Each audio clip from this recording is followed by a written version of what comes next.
Okay, and the second portion of your homework, the second component of your homework, is to use some of the duplication tools to start with something very simple, mainly a cube, and turn it into something complex using the various duplication tools. So we're going to review a few of those right now. First, I'm just going to scale this down in a little bit.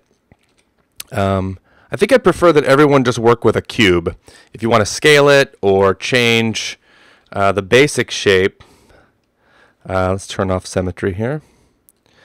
That would be fine. So you can go in and scale one side up larger than the other, something like that. But let's not add geometry other than using the duplication tools. So let's just move this over, and then let's start with some duplication. All right, so we're going to go right over here, and we'll start with a radial array. And we'll click that on. You can see I've got the settings from class, so we may need to reset those. Let's set this down to a setting of 8.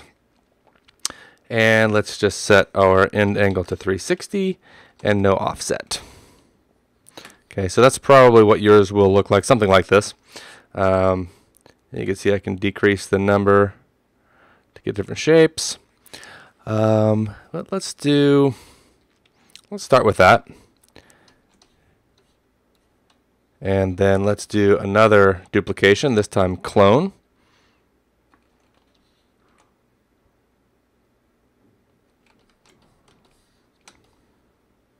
And with the clone, we'll have it rotate a little bit on the Y each time it goes up.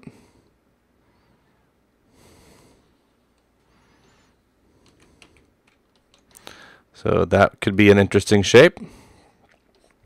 Let's try something else. Let's go back to Basics, Control, click on the cube, back to Duplicate, and this time let's move the cube off the center over to here, and go to Radial Array, click it down.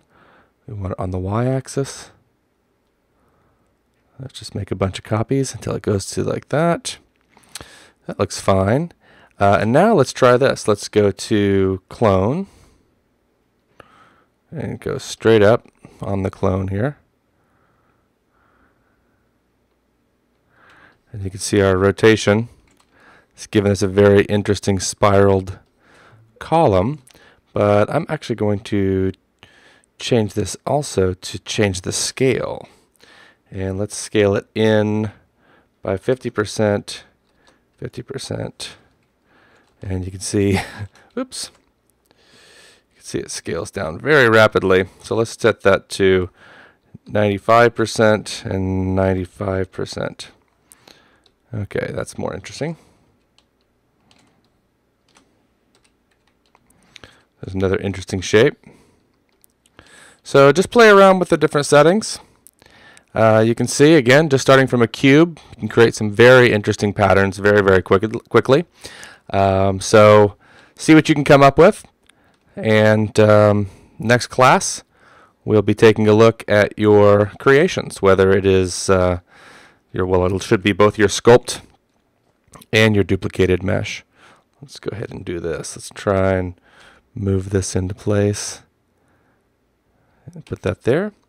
And then we'll do another radial array. And put that on Y.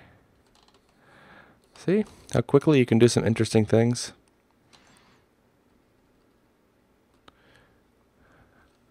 And we'll just, there you go. A lot of complexity very easily using the multiplication tools, or the duplication tools. Okay, enjoy.